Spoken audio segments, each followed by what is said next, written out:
Today we're going to be learning a little bit about the selection tools in Photoshop, and the selection tools are used for lots of different things. What we're going to be using them for today is creating a collage by cutting out multiple images and then placing them together on a common space. What you're going to need to get started is you're going to want to go ahead and log on to Edmodo, and I have some images loaded for you. And we're going to be working with these images together. So I'm going to start by going ahead and clicking on them to enlarge them, choosing to save the image as, and just sending it out to my desktop so that I have access to those images easily to open them up into Photoshop. So I'm going to do that for each of these images, just clicking through. And I'm not going to make you watch me do this for each one, but that's what you're going to need to go ahead and do. Now that I've saved all 5 of those pictures out to my desktop, I'm going to go ahead and I'm just going to minimize this for now. But the directions are posted here for what you're going to need to do. There's also a couple of handouts here to help you if you have other questions about how to make the selections tools work and how to do this practice collage. So now once I have those images, I'm going to go ahead and I'm going to start by just opening one of my images, and I'm going to start with Dora up in Photoshop just so that I can show you how some of these selection tools work. So once Dora pops up in Photoshop, over on your Photoshop toolbar you have your marquee tool, which if I click and hold, you'll see I have a rectangular marquee, I have an elliptical marquee, and then I have these single row and single column marquee tools. To be honest, I really don't use these. I can't think of a single time that I've used those, but obviously maybe if you're doing graphic design and layout work, they may come in handy at some point.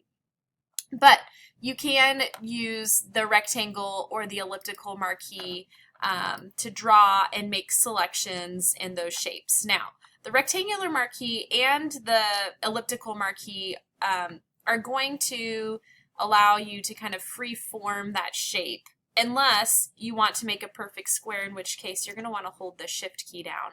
And then it's going to lock your proportions so that you get a perfect square with your selection. So what you can see now is I have what we call the marching ants, or my marquee is going around a specific area of my project, and to make a copy or to take this piece and make it a square shape, I can use my layer copy command of command and the letter J to then make a layer copy. Now it doesn't look like it's done anything here, but if I come over to my layers panel and I click on this eyeball here and hide that background layer, you'll see that now it's selected, or it's copied just the portion that falls inside that elliptical marquee tool. So now I've cut this into a square shape. Now the elliptical marquee tool works exactly the same. So instead of, say, I'm making a button and I need to cut Dora and Boots out in a circular shape, I can go ahead and make that circle, holding my shift key down to make a perfect circle. And then I can hit command and the letter J, and now I've gone ahead and I've cropped it, or I've selected and made that image into a circle. Now, say that I'm wanting to do some other selection options, and we're going to come back to Dora here in just a second. And what I'm going to do real quick is I'm actually going to open the horse image for this just to show the difference in some of the tools and how they work. But what I'm going to use now is down below my marquee tools, I have what are called the lasso tools. So I have my regular lasso tool, I have a polygonal lasso tool, and I also have a magnetic lasso tool. So the way that the lasso tools work to make selections is with the regular lasso tool, I can basically free draw an outline of whatever shape it is that I'm wanting to extract or cut out. And once I get back to the beginning and I let go of my mouse, it's going to go ahead and connect to create the marquee or that selected area. Now, I don't have the most steady of hands, so I don't typically use the regular lasso tool because it's difficult for me. You have to click the mouse down and keep it clicked for the whole time that you're making a selection or drawing. and if you accidentally let go of the mouse before you're ready, it's going to go ahead and connect back to the beginning for you. So again, it has a place and a time, but my preferred lasso tool is this polygonal lasso tool. And the way that the polygonal lasso tool works, and I'm going to zoom my picture in just a little bit for you, you're going to notice that the lasso is actually going to draw from the tip of that arrow, not from the little image that looks like the lasso. But what happens with the polygonal lasso tool is I can click my mouse and it's going to drop an anchor point, and it's going to allow me to then extend a line from that anchor point. I can click my mouse again and it's going to drop another anchor point. So now I can work around my image fairly quickly by dropping points. And what I just have to be careful of is that I don't start moving so quickly that I accidentally double click, because then it's going to go ahead and it's going to connect my line back to the beginning, just like the regular lasso tool. So as you come around and you connect back to the beginning, just like with the plain lasso tool, I can go ahead and I can hit Command and the letter J, and I can make a layer copy of my image. So now I've cut out, and it's not perfect, but it's a better selection than what I would have ended up with the regular lasso tool. So the last of the lasso tools is the magnetic lasso tool, which works in a similar way in that I can click to drop an anchor point, but then what it's going to do is it's going to, as I just kind of scroll my mouse around the object, it's going to go ahead and it's going to drop anchor points for me, which can be really helpful. So what it's doing is it's sensing the difference between the different colors within the image, and it's trying to grab onto where those major shifts are. Now the only problem with this is when you get a little bit of a mistake like that, or if it's because it's working on its own, sometimes you don't get the selection exactly where you want. But when you do get back to the beginning, you'll notice that a little circle is going to appear next to my tool, and that's showing me that I've closed my selection, and with my next click I'm going to go ahead and activate that marquee. So I can make my layer copy of that. So now you can compare. I've got my, sorry, I'll zoom out for you. I've got my layer copy of my image with the magnetic lasso, and I've got my layer copy with the polygonal lasso. So my preference is the polygonal lasso, so I'm going to go ahead and just delete the other one and keep this for my project. Now for the last selection tool, I'm going to go ahead and switch back to Dora.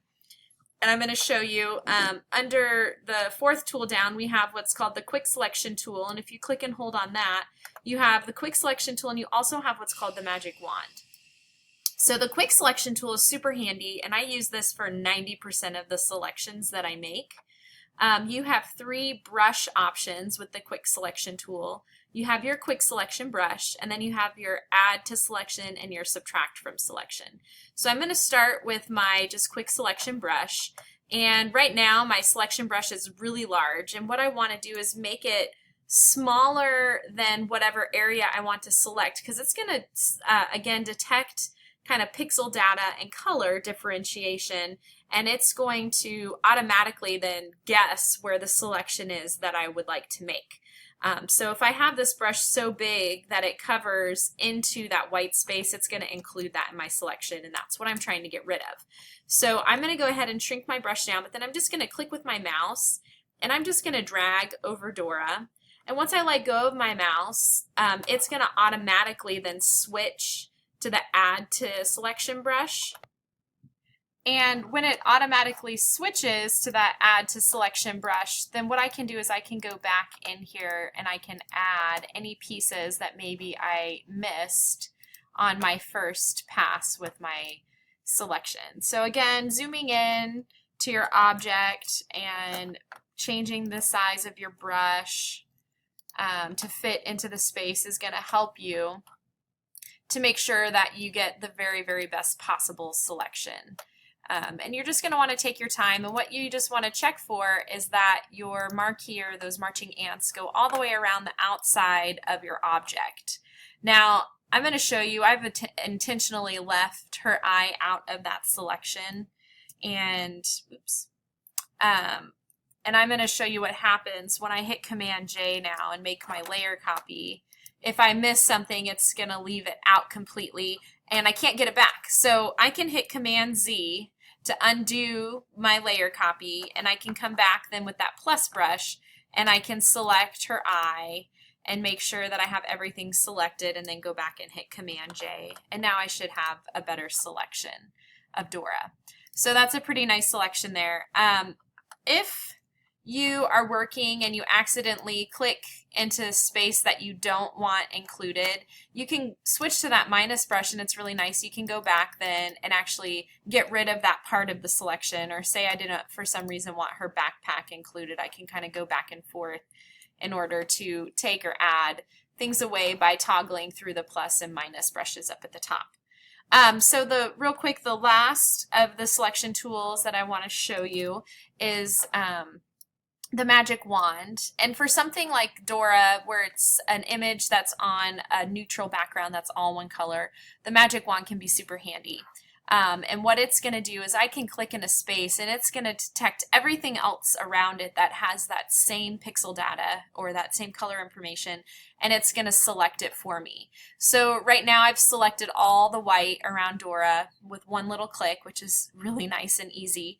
But if I make a layer copy right now at this point, you'll notice that what I have selected is the white, and that's not necessarily what I want to be cutting out or what I want to have access to information-wise. So what I'm going to do now, once I have that white selected, is I'm going to hit Shift Command and the letter I, which is going to invert my selection. So you'll notice that the marching ants move from being around Dora and the outside, which makes that white the selected area, to being just around Dora. So now when I hit Command J, I've made a really wonderful selection of Dora here. She's cut out pretty much perfectly. So again, the magic wand, it only picks one color at a time. So for selecting you know, all of this, if it wasn't on a single color background, it makes it a little more difficult, and that's when I go to the quick selection tool. But for anything that you're trying to cut out that's on a neutral or single color background, the magic wand can be super handy to know about. Also, quick thing, to get rid of the marching ants, if you get them on there and you can't get them to go away, you can use Command and the letter D will deselect your object so that you have those marching ants disappear. So those are the selection tools, and in the next little video I'm going to show you how to actually assemble your project using your cutouts. But go ahead, open each of those characters, Dora, Boots, and the horse, and practice with those different selection tools, see which ones work best for you, and enjoy.